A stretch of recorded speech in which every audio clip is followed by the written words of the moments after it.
Estamos aí com os meus dois novos convidados aqui. Muito obrigado pela presença. Deixa eu colocar no destaque aqui, querida Matilde Ribeiro, Ramats Jacino.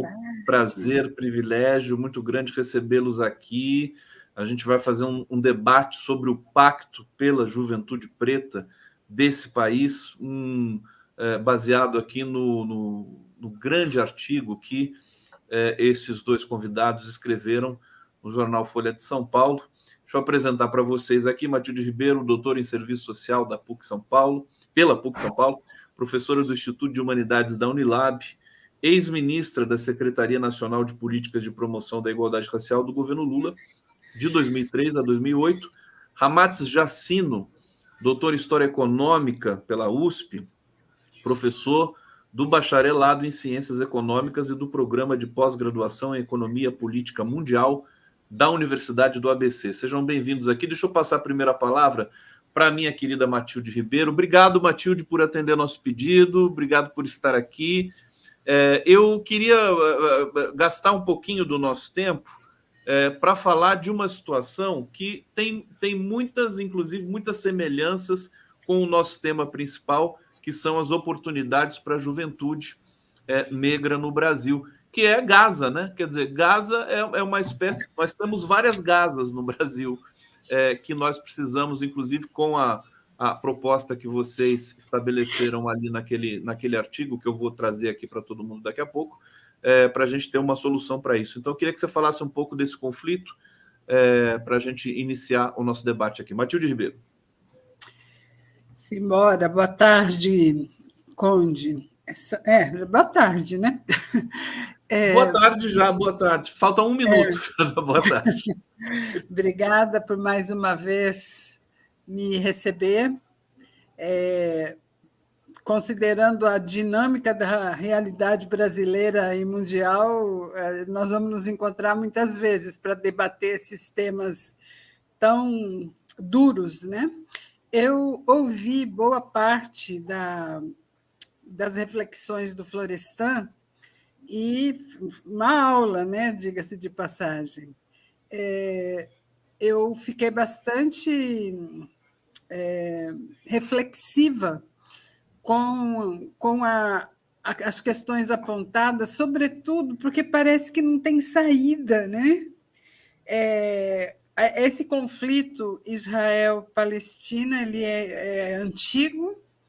Eu me lembro que, quando eu coordenei aí pelo governo Lula, em 2005, a primeira Conferência Nacional de Promoção da Igualdade Racial, conflito Israel-Palestina era um dos temas, e lá estavam alguns participantes dessa movimentação internacional, seja por parte dos israelenses, seja por parte dos palestinos, considerando que o guarda-chuva, né, promoção da igualdade racial, dentro dele cabe muita coisa, né?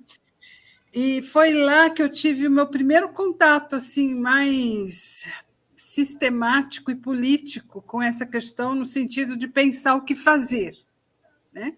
E de lá para cá as coisas só agravaram, né? Já vai para 20 anos isso, e hoje nós estamos vivendo uma situação que é alarmante, é inaceitável, né? E você agora fala que são várias situações de Gaza no Brasil. Aliás, no Brasil todo, é quase um celeiro de guerra, né? Se nós formos considerar, puxando aí para o nosso tema, o que foi o genocídio dos indígenas, o que foi a escravização nesse país, né? Não foram poucos os homens, mulheres, crianças, idosos que morreram em função desta guerra, que no Brasil, eu estou usando a palavra guerra só para caracterizar a gravidade, mas no Brasil dizem que foi silenciosa, né? Dizem que não foi tão grave assim. Mas toda e qualquer forma de matança em massa e de genocídio é aviltante, né? Nós temos que, sobretudo, conversar um pouco sobre o que é sentido, qual é o sentido de guerra, né? Por que os países, as nações guerriam? Né? Quando também, lembrando do apartheid, por exemplo, né? Existem guerras em que o lado armado da guerra mata como se o outro lado fosse animal, né? E guerra é sempre um celeiro de matança. Olha aí as imagens, né? É aviltante. Eu estou até colocando essas imagens aqui para passar para o Ramats. Quer dizer, como é que hoje, né? Vamos fazer o clichê, né? Século XXI, 2023, depois de tudo que o mundo passou, a gente aceita esse tipo de aniquilação de um centro urbano, de uma cidade, daquilo que muitos chamam de um presídio a céu aberto, que é Gaza, ou um campo de concentração. Ramats, o nosso público aqui, grande parte do nosso público tá num nível de indignação que poucas vezes eu vi aqui. O Brasil já sofreu muito, mas assistir isso à distância é uma coisa muito difícil. Eu queria te ouvir um pouquinho sobre isso antes da gente entrar para o nosso tema principal hoje, que é a juventude negra do Brasil, mas que está totalmente associado também a essa questão aqui. Ramats Jacino, prazer te receber aqui. Bom, boa tarde, Conde. Eu agradeço o convite para a gente participar desse importante debate, dessa discussão.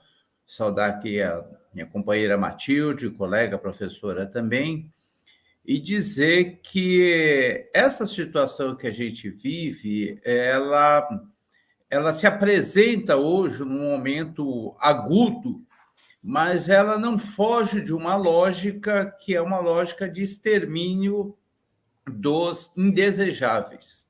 E essa lógica do extermínio dos indesejáveis se manifesta lá em Gaza, se manifesta nos Estados Unidos, se manifesta no Brasil, se manifesta na Europa, que são aqueles que são considerados sobras da sociedade e que são aqueles que, para o capitalismo, não interessam.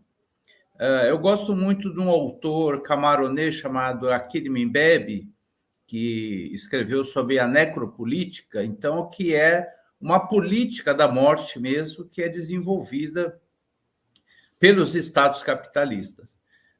E no caso específico aí, essa política da morte, ela atinge proporções que são bíblicas quase, né? Até que eles têm essa referência religiosa, porque assim é uma coisa inacreditável que está acontecendo. Evidentemente, não se concorda com os métodos desenvolvidos aí, que foram praticados agora, em especial, pelo Hamas, a maneira como se comportam nessa matança, mas entendendo que esse comportamento talvez represente até uma forma de desespero por conta de uma matança continuada do Estado de Israel, de manter aquela população numa condição de verdadeiro campo de concentração. E para alguém que tinha alguma dúvida, a declaração acho que foi o ministro que cuida da questão da segurança de Israel, me foge o nome agora, que fala que vai cercar Gaza, vai impedir a entrada de comida, de água, de gás, de remédio, e é isso mesmo. Quer dizer, assim, a guerra é contra o povo palestino, né? A guerra não é contra o Hamas. E essa guerra contra o povo palestino, ela já acontece, como a própria Matilde já se referiu, quer dizer, há 20 anos atrás, esse tema já estava em discussão. E aqui isso realmente tem um paralelo com o que nós abordamos aqui no Brasil, que também existe uma guerra contra uma parcela da população, que é uma parcela pobre, e particularmente contra a juventude negra, né? Que a gente vê essa guerra presente em momentos mais agudos, como o que aconteceu no Guarujá, como está acontecendo na Bahia, como está acontecendo no Rio de Janeiro, onde o Estado escolhe alguém para eliminar fisicamente. É trágico, estamos vivendo uma situação de uma tragédia inimaginável. Nós perdemos, eu sempre lembro de uma fala do Lula numa entrevista que eu tive a oportunidade de fazer com ele. Quer dizer, nós, com o golpe, aqui no Brasil em especial, mas é uma coisa que irradia para o mundo, né? Nós perdemos com o golpe do Michel Temer, o usurpador, né, em 2016, e depois a eleição dessa figura abominável que é Bolsonaro. Perdemos a humanidade. Todos nós fomos afetados por isso, né? A humanidade precisa se reumanizar. Olha, me impressionou muito a reflexão de vocês. Vocês assinaram um artigo em conjunto, cujo título é Por um Pacto em Defesa da Juventude Preta, Pobre e Periférica. E me chamou a atenção pelo fato de vocês usarem as estatísticas, os dados econômicos, né? É uma coisa que, inclusive, o presidente Lula tem muita atenção para isso, né? O quanto o Brasil perde em todos os sentidos, evidentemente o humano em primeiro lugar, mas também econômico, com esse racismo, com essa proscrição da população periférica e preta. O quanto que perde, o quanto a gente perde em todos os sentidos, né? Ter uma população, né, a população talentosa, negra, que inova, que sabe fazer tecnologia, que sabe pesquisar.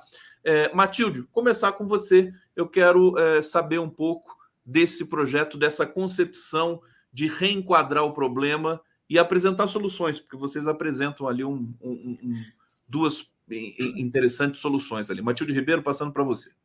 Vamos lá. Eu lembrei agora de uma frase da Carolina Maria de Jesus, né? A nossa escritora já falecida há muitos anos, reconhecida no Brasil muito recentemente, né? Entrando pelos meios acadêmicos, políticos e tal. A Carolina tem uma frase, aliás, ela tem várias frases de efeito, mas a que eu vou falar aqui, ela dizia o seguinte, que o Brasil, nosso país, só terá jeito quando tiver um presidente que tenha passado fome, né? Considere-se que isso ela falou lá antes dos anos 60, né? Lá pelos anos 60. E nós já passamos por vários presidentes, né? E agora nós temos um que a imagem dele não está literalmente associada à fome, mas está associada à pobreza, né? A um homem que se fez através de ação política individual e de tantos outros, mas que vem de uma origem muito pobre, né? E por que eu estou falando isso? Porque creio que eu e o Ramatiz, quando tivemos a luz de escrever esse artigo, tem a ver com a nossa história também, né? Eu vou falar por mim, que o Ramatiz fale por ele, mas assim, eu nasci em 1960, na roça, né, no interior de São Paulo. Meus pais foram os que atenderam ao chamado para os grandes centros, né? Nós viemos do interior muito distante para Osasco, eu me criei em Osasco, e sempre convivi com esta situação da periferia, né? Os ônus e bônus, né? da periferia. E hoje, quando nós falamos da juventude negra, que até aparece aí preto, pobre, periférico, eu chamo sempre a atenção de que essa terminologia tem um sentido, né? Eu e Ramatiz, quando usamos, era para caracterizar muito bem de que jovem nós estamos falando, mas a sociedade e os meios políticos e intelectuais, eventualmente, quando usam esse termo, usam de uma maneira pejorativa, usam para carcar ainda mais as desigualdades, né? Mas nós não estamos com essa intenção, nós estamos aqui caracterizando quem são esses jovens hoje. Então, esses jovens, eles passam pelos aperreios cotidianos e o eminente risco da morte, né? E a morte acontecendo. O Ramatiz há pouco falou das chacinas, né? São inúmeras. E tem um outro artigo que eu escrevi também recentemente, eu escrevo para o jornal O Povo, aqui de Fortaleza. Eu escrevi um artigo meio em continuidade a este, dizendo que o genocídio, né, da juventude negra, pobre, periférica, ele é evidente no Brasil, embora nem todo mundo enxergue, só enxerga quem quer.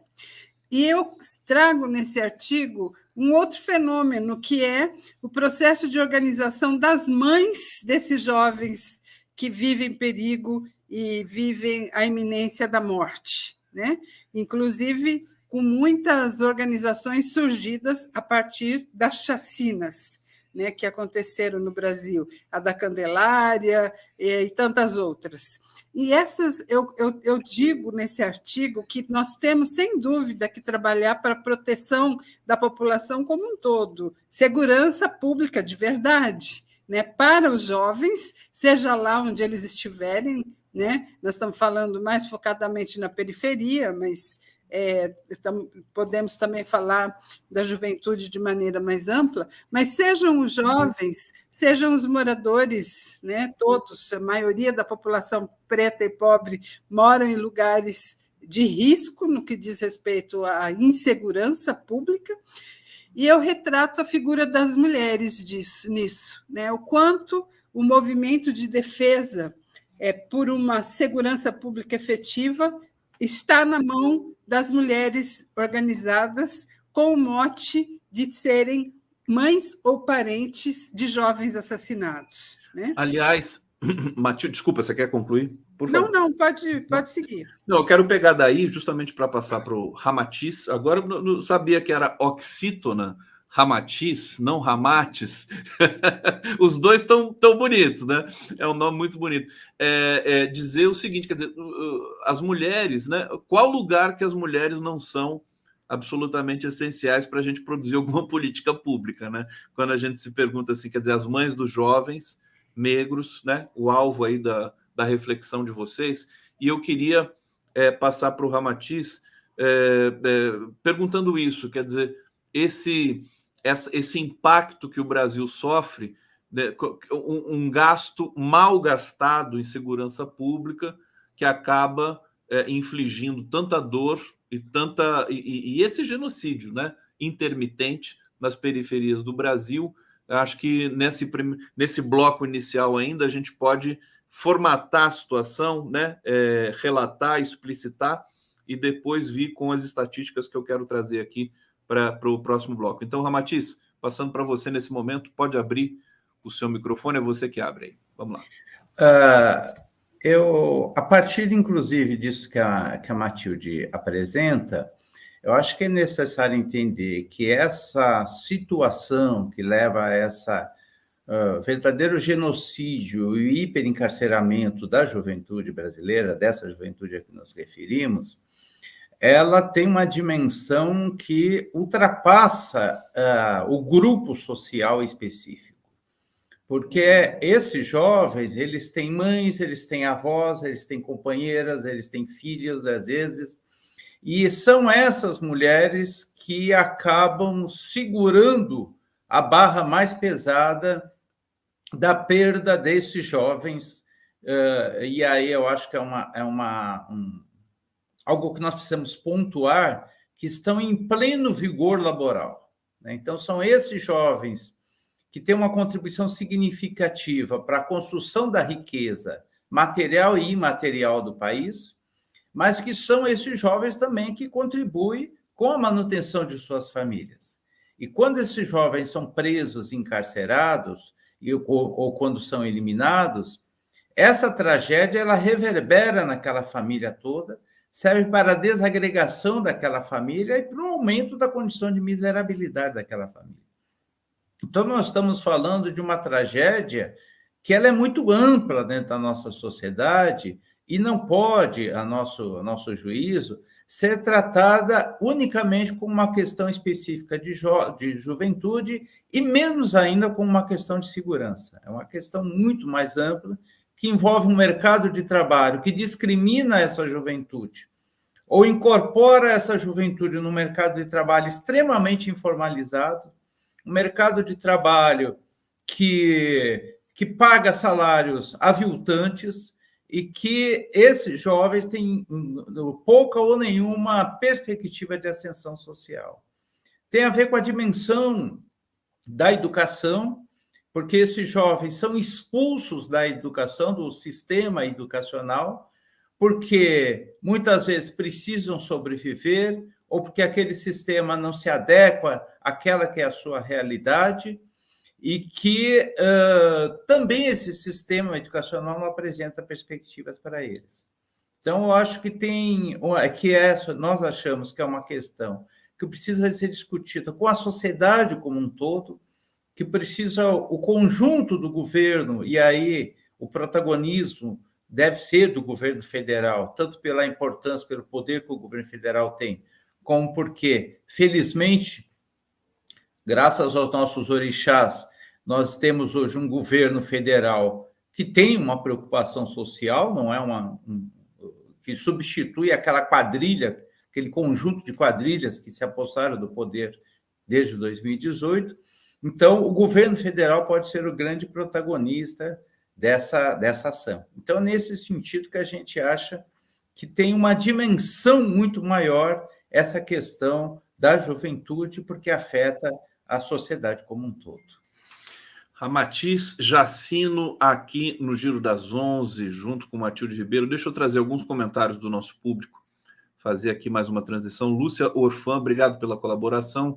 Gilmar Leite, cobertura nojenta do Jornal Nacional de ontem, nojo. Está falando aqui da cobertura sobre Israel, o conflito israel-palestino, que é realmente a mídia convencional mergulhou de novo no fundo do poço nessa cobertura. Jeff, será que os dois pensam sobre a privatização dos presídios que mantém o encarceramento em massa, que começou com a guerra às drogas, uma decisão do governo e não do Congresso no comunismo univos? Está aqui, ele está dizendo uma palavra de ordem aqui no final. Eu retorno isso, vou passar para a Matilde daqui a pouco, e lembro a Matilde dessa pergunta do Jeff. Marcolino, Matilde, alguém já falou e eu relembrei dias atrás, as primeiras e as últimas palavras sobre as guerras deveriam partir das mães. Está aí. Marina da Silva, Como o Racismo Estruturou o Brasil, um excelente livro que estou estudando. Gessé Souza. Vera Teixeira, eu cofundei o MNU na década de 70, durante a ditadura militar, e o genocídio do nosso povo preto já estava presente. Severino Oliveira, é verdade, quando estamos cada vez mais desumanos, sinto vergonha dos brasileiros repatriados que chegam cheios de ódio, sem nenhuma compaixão com os irmãos que morreram e os que aguardam o resgate. E Maria Noemi dizendo aqui, caros convidados, Matilde e Ramatiz, muito boa tarde, nos tragam um pouco de luz nesse momento de escuridão humana. Eu vou ler o começo da reflexão dessa dupla aqui, Matilde e Ramatiz, para vocês entenderem, né, exatamente do que nós estamos falando, né? Segundo o Fórum Brasileiro de Segurança Pública, em 2022 foram registradas 47.508 mortes violentas intencionais no país. Vou repetir, 47.508 mortes violentas intencionais no país. Não é Israel, não é Ucrânia, é Brasil. Né?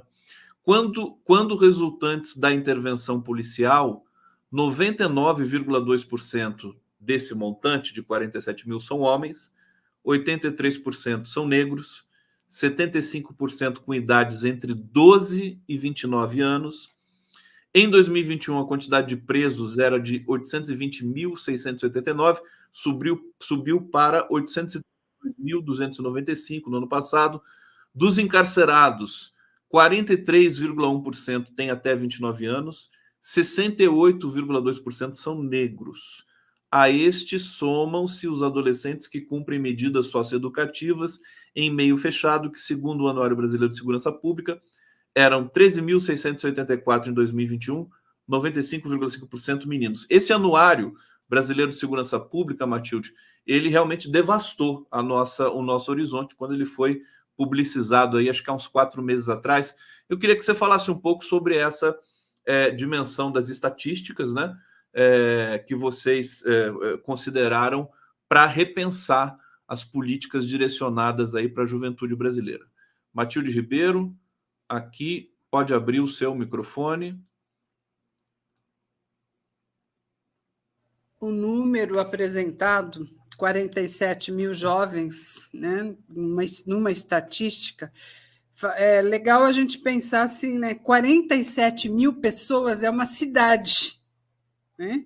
É muita gente, não é pouca gente, né?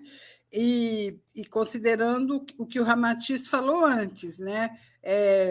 Numa faixa etária em que as pessoas estão no auge da sua criatividade, no auge da sua potência criativa, seja pelo trabalho, para o trabalho, seja para a cultura, seja para o lazer, mas não, elas morrem, né?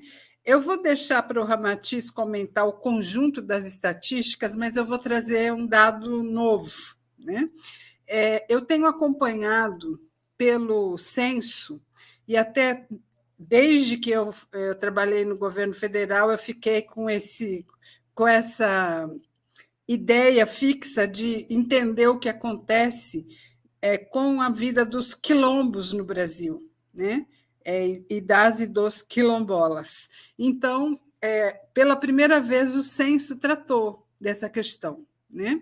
Então, hoje nós podemos quantificar quantos são os quilombos, qual é a população quilombola, e uma das dificuldades que eu tive lá atrás era justamente a falta desses números, que aí se perguntava, mas nós vamos fazer política pública para quantos? Para quem? Quando se falava de quilombos, né? Podia ser para poucos.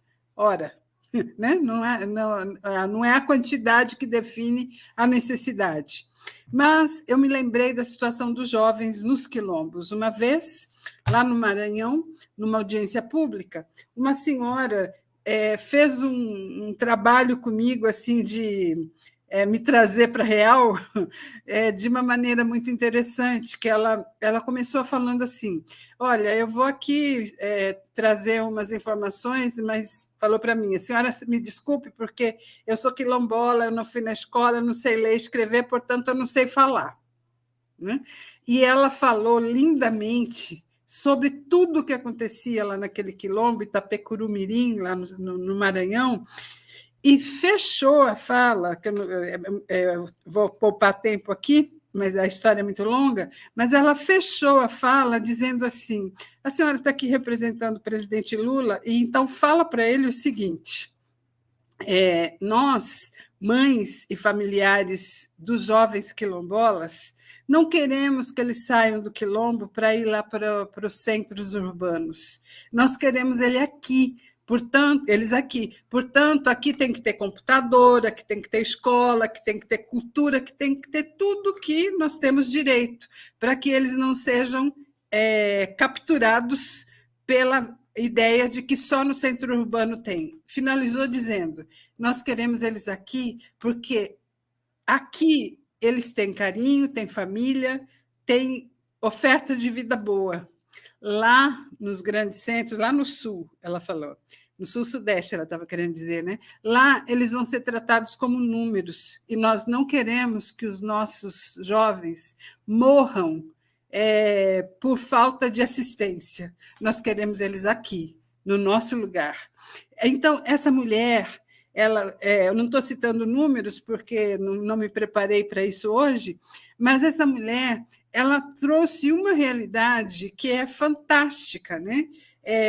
O que acontece nos centros urbanos, no cotidiano, né? Ela trouxe vários exemplos.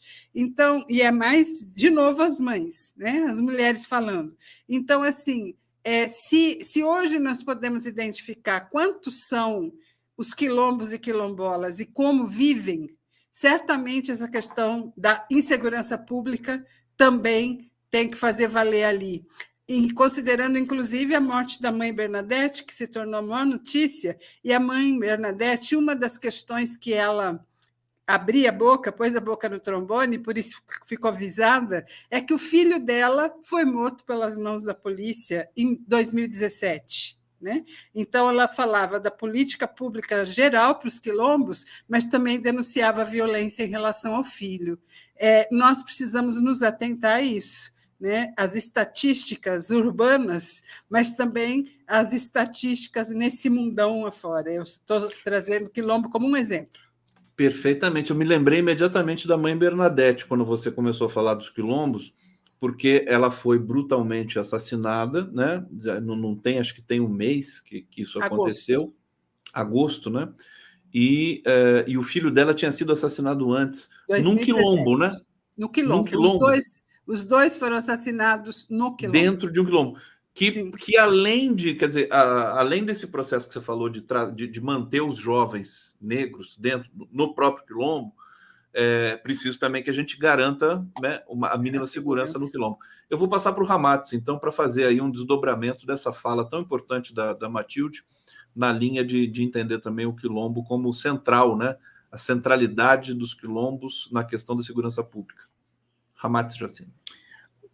Olha, Conde, no que diz respeito a números, eu acho que tem uma comparação que a gente pode fazer aqui, embora as informações sobre a guerra na Ucrânia sejam muito distorcidas, às vezes de lado a lado, por conta... Tem uma guerra e tem uma guerra de versões de números. Mas o G1 nos traz aí, um mês atrás, um pouquinho antes de eu escrever o artigo, uma informação de que na guerra da Ucrânia tinham morrido 20 mil soldados russos e 20 mil ucranianos. No Brasil, como você já citou, morreram em 2022 47.508 pessoas, né? Jovens, homens jovens, a maioria jovens negros. Quer dizer, isso dá a dimensão da tragédia dessa violência sistêmica que nós temos no nosso país. É algo absolutamente monstruoso, além dos números que você colocou aqui, no que diz respeito aos encarcerados, que é algo absurdo.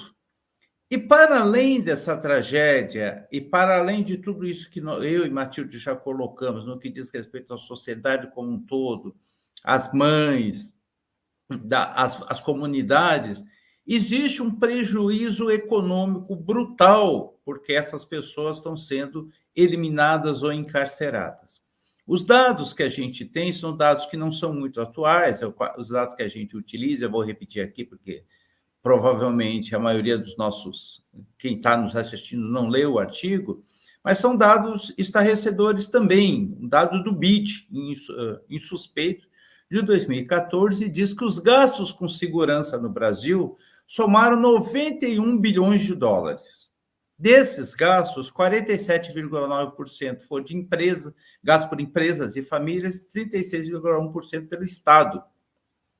Agora, veja só, cada homicídio, segundo o BID, segundo aquela pesquisa do BID, de 13 a 25 anos, perde-se em torno de R$550 mil. É um prejuízo para o Brasil.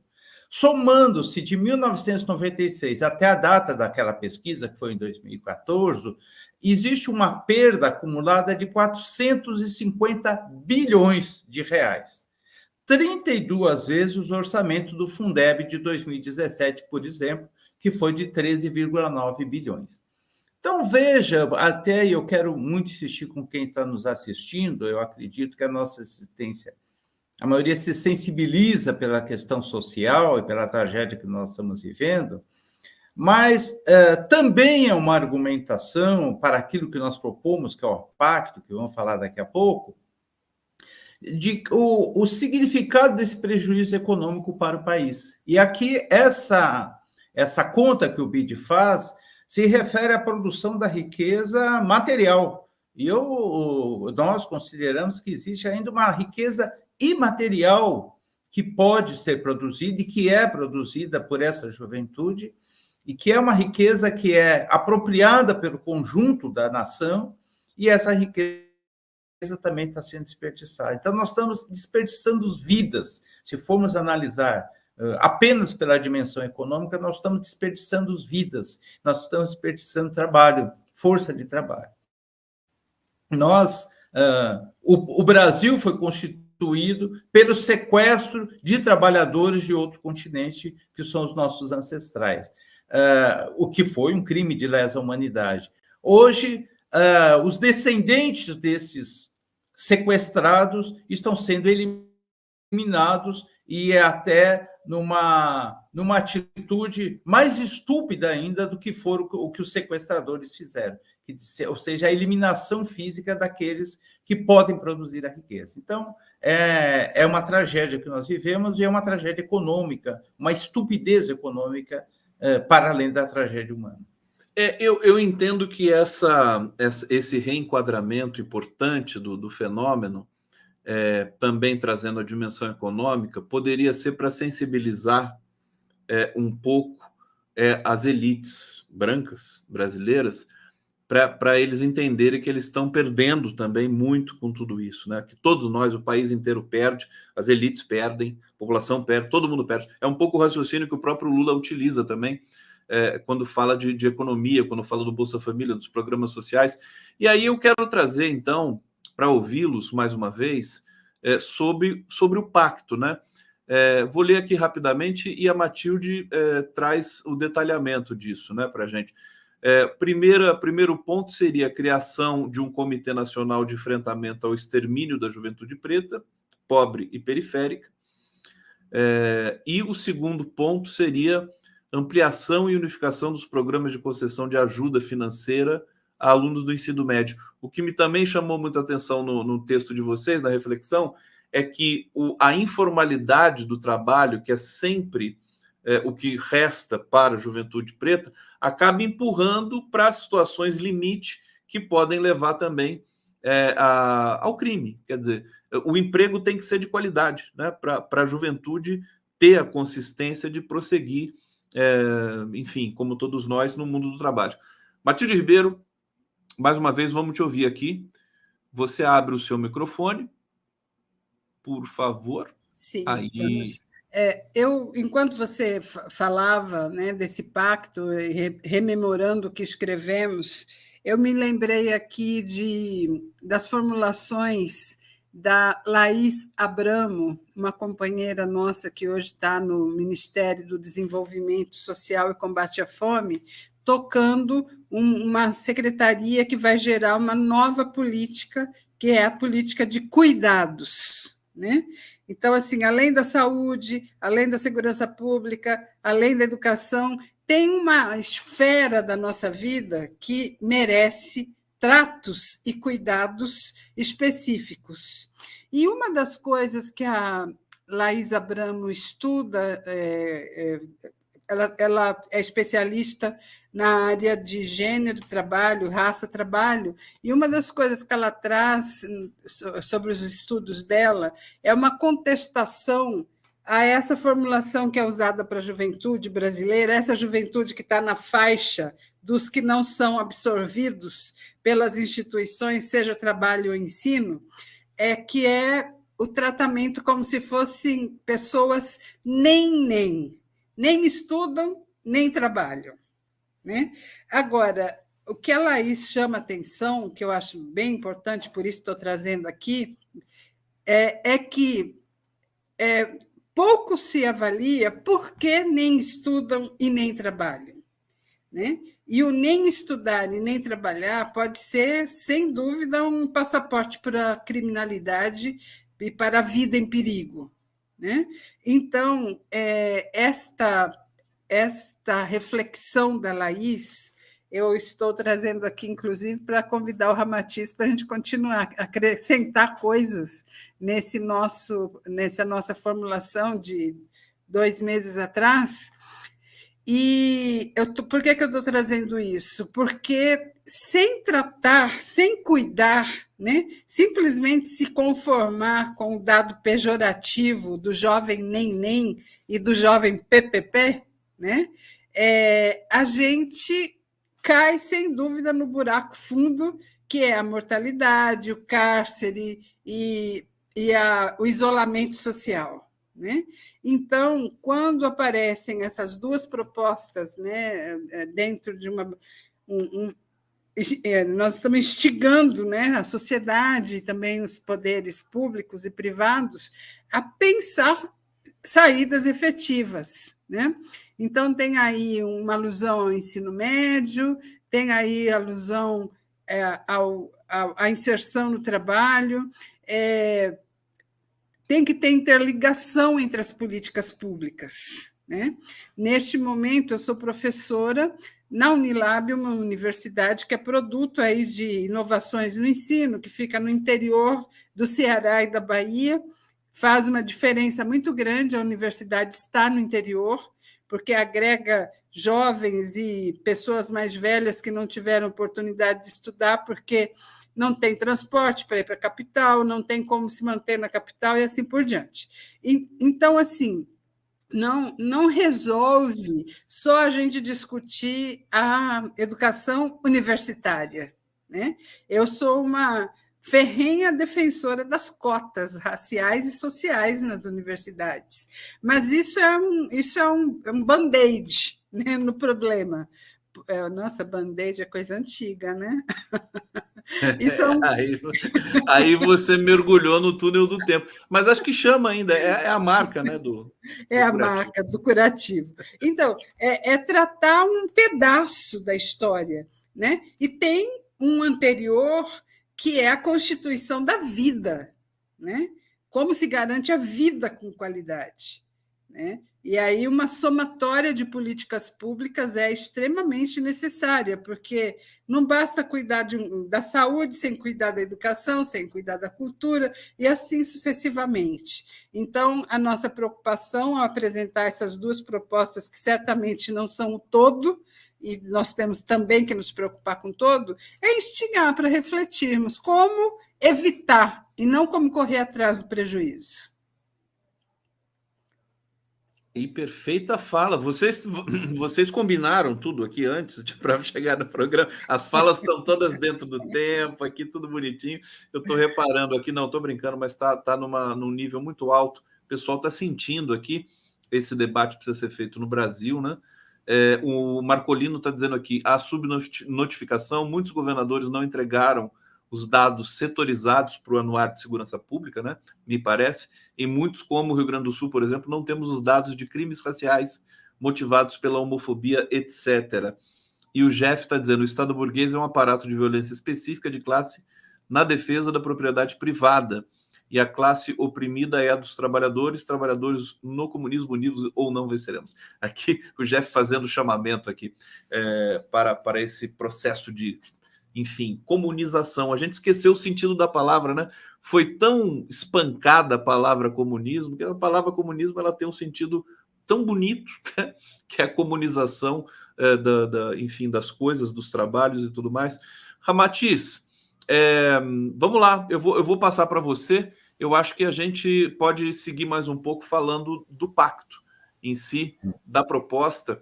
E eu aproveito até para já deixar com você a seguinte questão, quer dizer, isso está sendo levado para o governo, foi um artigo publicado, é o pontapé inicial e depois haverá uma interlocução aí com o governo Lula?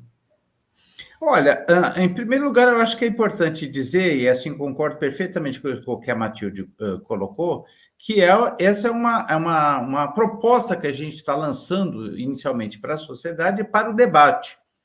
Então, ainda tem muito que ser acrescentado, e a contribuição da Laís Abramo, por exemplo, com certeza seria muito bem-vinda, para isso, para que se desenvolva essa discussão, e a partir, e até já respondendo a sua pergunta, a partir dessa discussão, isso chega ao governo federal.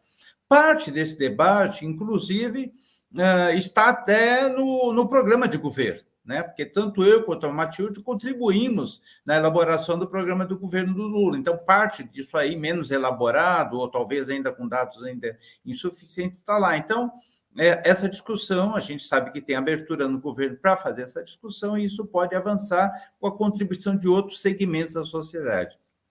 Agora, eu só queria complementar com mais um dado, antes de entrar na questão específica aqui que você pediu, que o CNJ, por exemplo, informa que um preso custa no Brasil em torno de R$ 1.800, enquanto o Fundeb nos informa que um aluno de uma escola pública custa R$ 470.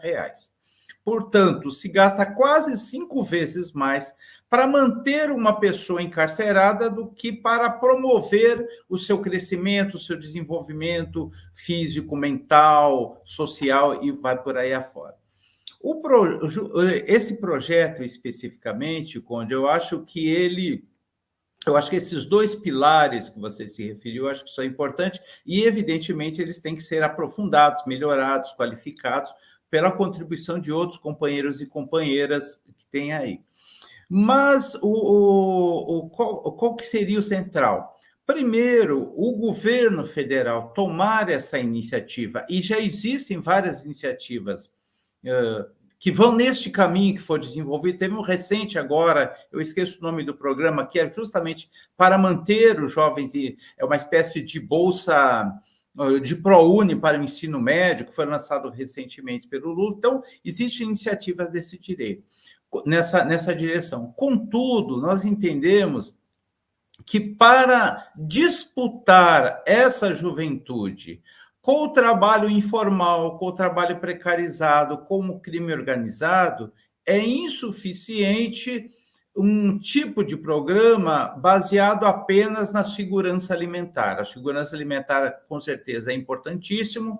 O Bolsa Família é algo extraordinário. Parte desses jovens estão beneficiados pelo Bolsa Família, mas esse valor ele é insuficiente. Então, está se propondo um aporte através do Fundeb de valores bem maiores, que são valores grandes, mas não são proibitivos. Isso aí é possível, foi possível até mensurar isso, valores bem maiores, de maneira assim a retardar a entrada dessa juventude no ambiente de trabalho, seja o ambiente formal, informal, ou, que é evidentemente pior ainda, no crime organizado.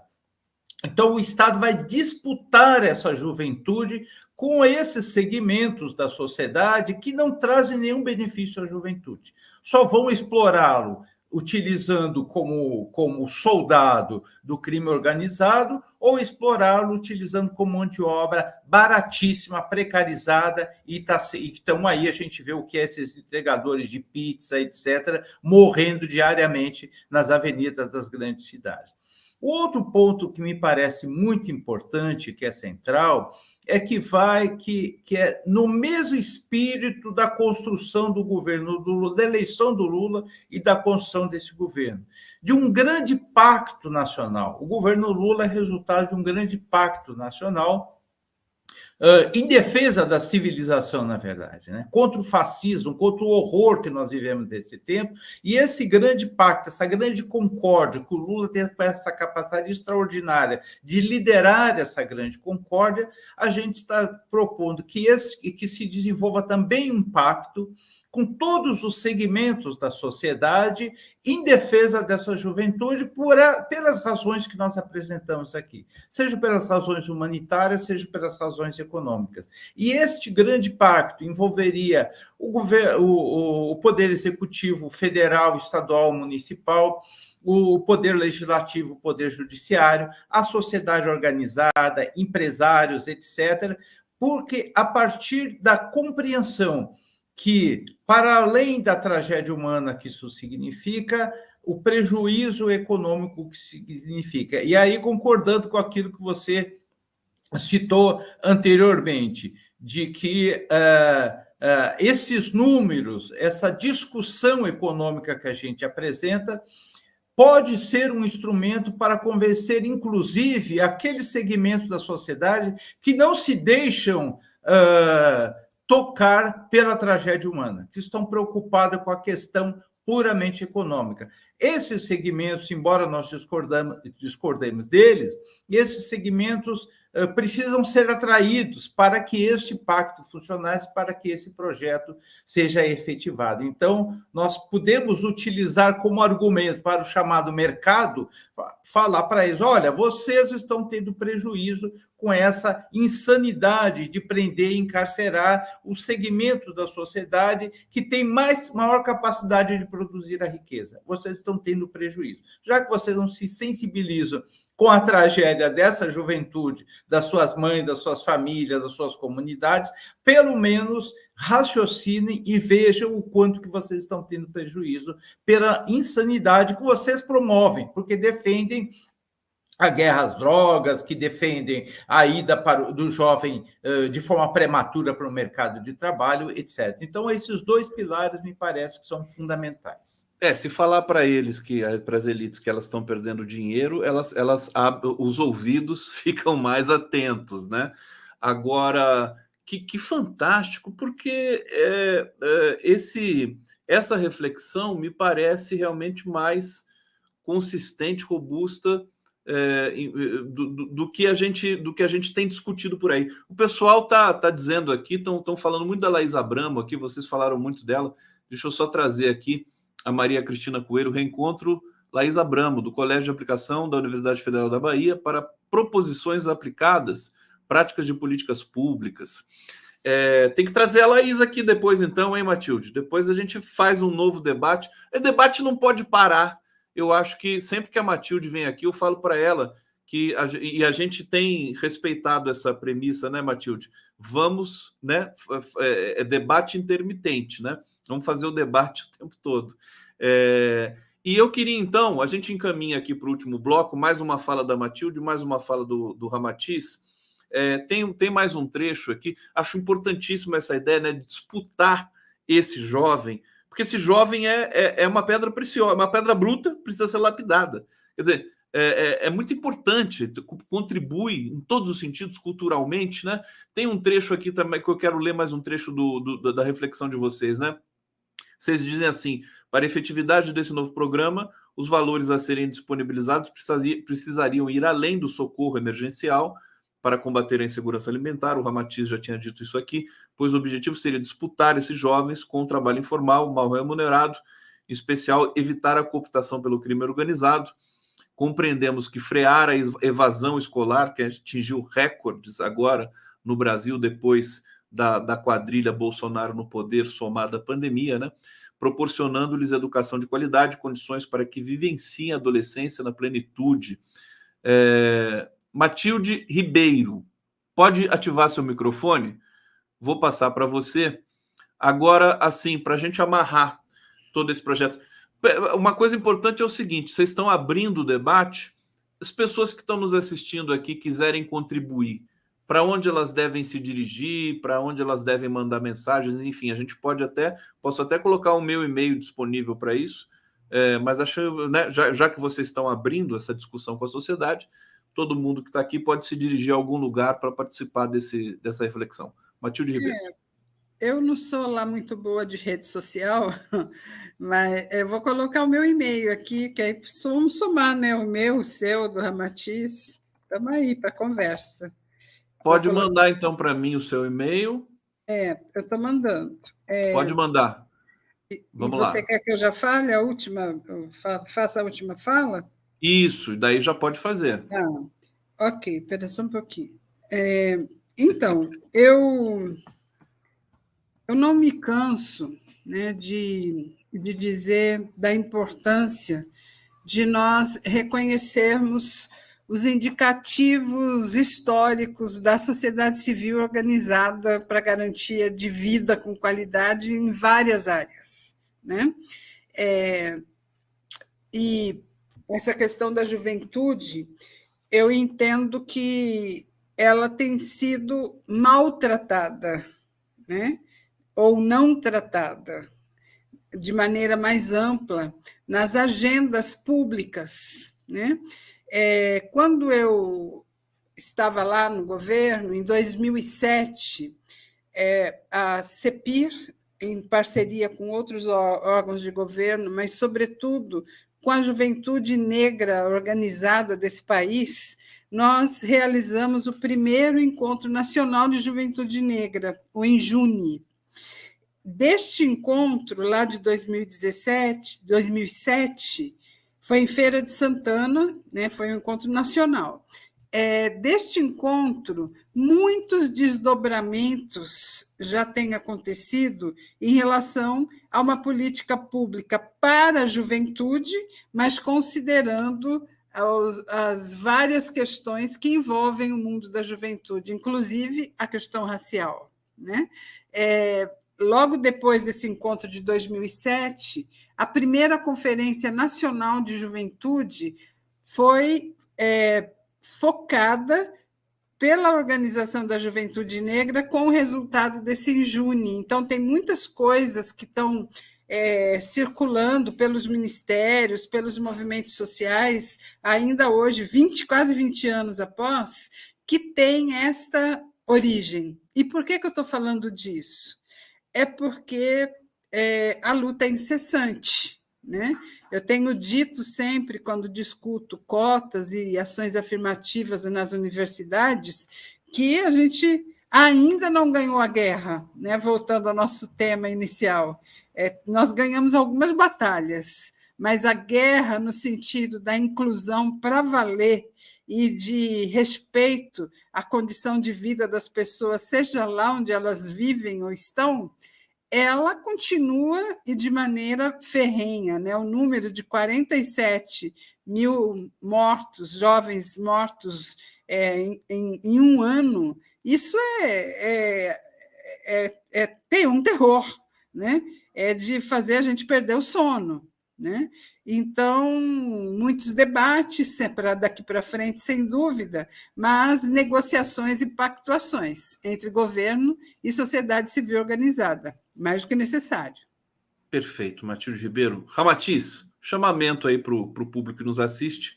Então, o pessoal gostou muito aqui desse debate até aqui. Agradeço a todos que estão nos assistindo também. Vamos ouvir o Ramatiz aqui para fechar essa reflexão. Eu e a Matilde fazemos parte de uma geração que não é lá muito boa em redes sociais, né? Então, eu também, enfim, não tenho essa prática. Mas o e-mail está aqui, já é suficiente. Isso, deixei o e-mail também para o pessoal se comunicar. Mas, para além de qualquer contribuição, para nós especificamente, e aí essa ideia de abrir o debate, é que as contribuições sejam feitas, sejam desenvolvidas, elaborações nos próprios movimentos sociais e nas relações que esses movimentos sociais vão estabelecendo com os setores do Estado, particularmente o governo federal, que é receptivo a esse tipo de relação, esse tipo de proposta.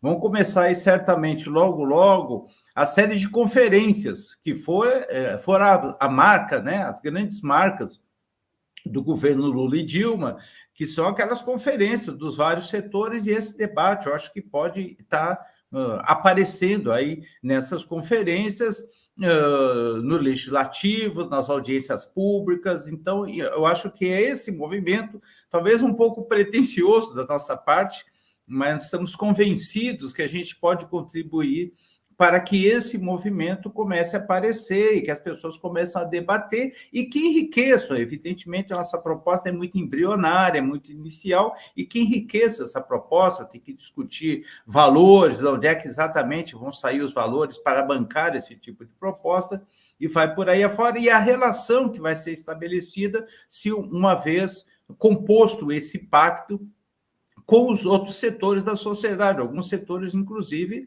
que têm relações bastante difíceis com nós, de esquerda, com o governo em particular, mas que nos interessa, nesse momento, que participe desse pacto.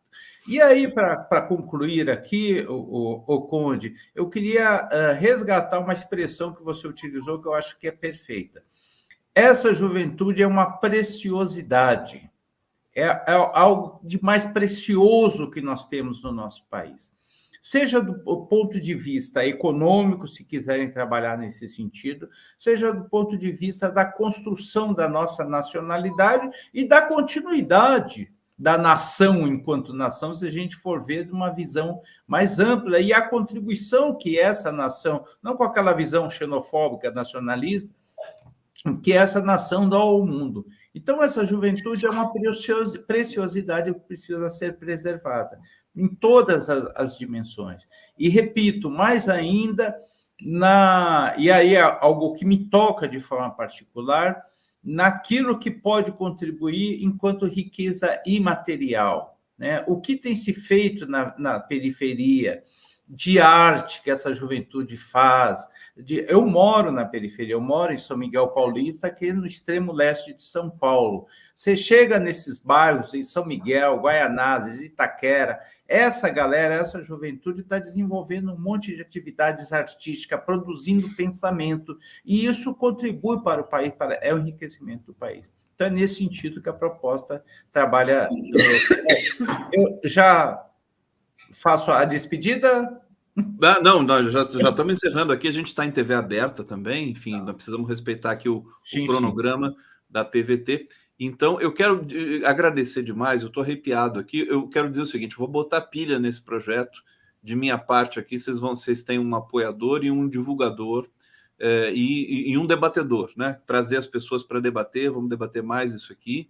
E dizer que, Matilde, você, assim, você me apresentou o Douglas Martins, aí eu me apaixonei pelo Douglas Martins, o Kabengele Munanga, que teve com a gente também, e agora o Ramatiz Jacino aqui, só gente boa.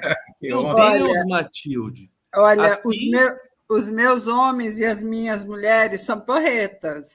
São porretas, estou percebendo. Olha, prazer imenso, viu, Ramatiz? Obrigado pelo carinho, pela presença aqui. Obrigado, Matilde. Obrigado a todos que nos acompanharam. Excelente fim de semana para todos vocês, bom descanso.